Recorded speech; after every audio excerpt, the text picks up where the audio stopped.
शांति। आज की मुरली में शिव बाबा कहते हैं, मीठे बच्चे, तुम अभी वर्ल्ड सर्वेंट हो।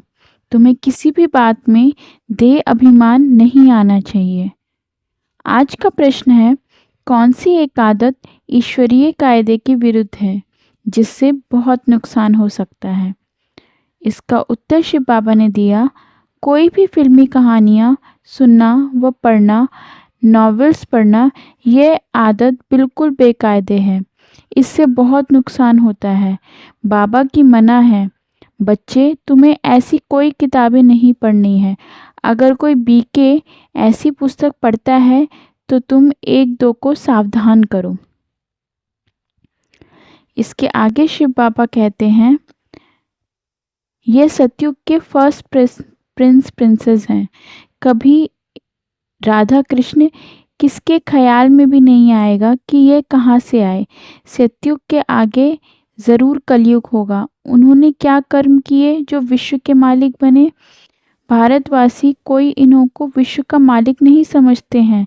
इनका जब राज्य था तो भारत में कोई धर्म ही नहीं था।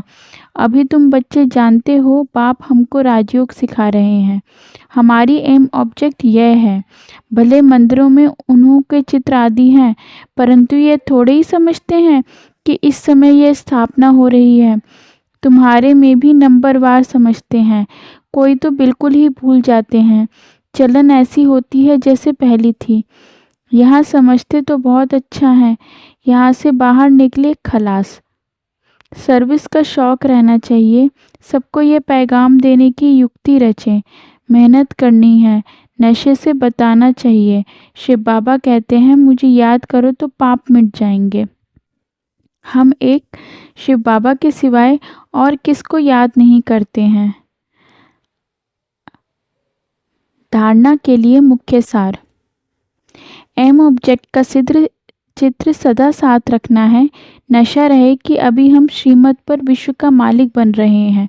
हम ऐसे फूलों के बगीचे में जाते हैं जहां हमारे नयन ही शीतल हो जाएंगे। सर्विस का बहुत बहुत शौक रखना है। बड़े दिल व उमंग से बड़े बड़े चित्रों पर सर्विस करनी है। बैगर टू प्रिंस बनना है।